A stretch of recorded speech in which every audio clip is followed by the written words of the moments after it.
Hi, I'm Lily Gregory, and this is my informative speech. Does being poked and prodded by a needle for hours on end sound like something you'd pay money for? Well, according to the U.S. tattoo statistics, 40% of the adult population in America spent an annual $1.65 billion on just that. Tattoos are a huge symbol for all cultures with their diverse meanings and styles, and play a big part throughout history. I chose this topic of tattoos because they're something I've been really interested in since I was really young, and they're just something I wanted to learn more about. With help from trusted internet resources, I've comprised information that proves its importance throughout history.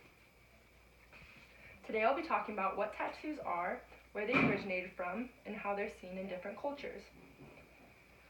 What are tattoos? As explained by Dr. Woods Black, tattoos are designs created by tiny increments of ink injected to the dermis. The permanent aspect of it is from your body's inability to fight off the ink particles as they are too big.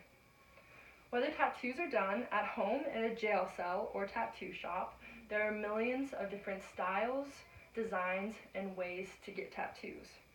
Some of the most popular, according to TattooConnections.net, being realism, black and gray tattoos, which are the type of tattoos that I have today.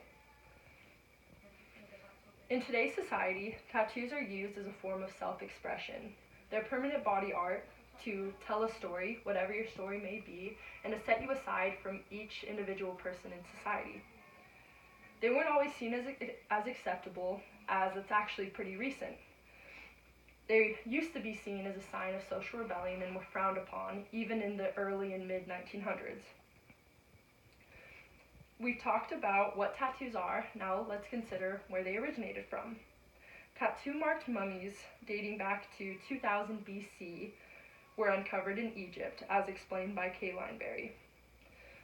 The Egyptian women would get them as pregnancy relief and the pain that came along with pregnancy, and would get these tattoos in places like their thighs, abdomen, and chest. Men would get them in places of arthritis, such as their knees, their lower back, and their hands. Also uncovered was the instruments used. Bronze sharpened to a point with wooden handles were used as the needle, and soot mixed with milk was used as the ink.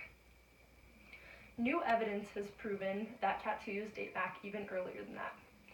Otzi, the famous Iceman, had tattoos, and he was found in the Alps between Austria and Italy by two tourists and had dated back to 3400 BC, thousands of years before the Egyptian men and women. Since we've talked about where they originated from, now let's talk about the importance of tattoos in different cultures.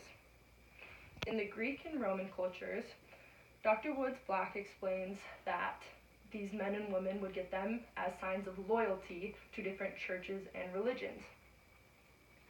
She also explains that in the Maori culture in New Zealand, face, neck, and chest tattoos are done as forms of identification or social ranking. In Africa, warrior markings are done on face, shoulders, and backs, shown as usually hunting accomplishments done for your tribe. In American culture, tattoos rooted from British sailors in the mid-1700s. Megan Churchwell, with the Puget Sound History of Tattoos, explained that they were inspired by Tahitians on their voyages. As they started getting tattoos, when moving on to American soil, Americans were inspired and wanted tattoos of their own. This started the spark of tattoos turning into what they are today. I've talked about what tattoos are, where they originated, and the different importance in every culture. As unappealing as being poked and prodded out for hours on end sounds, it plays a huge cultural significance. As people spend billions every year, it's important to know the appeal and history behind tattoos. Thank you very much.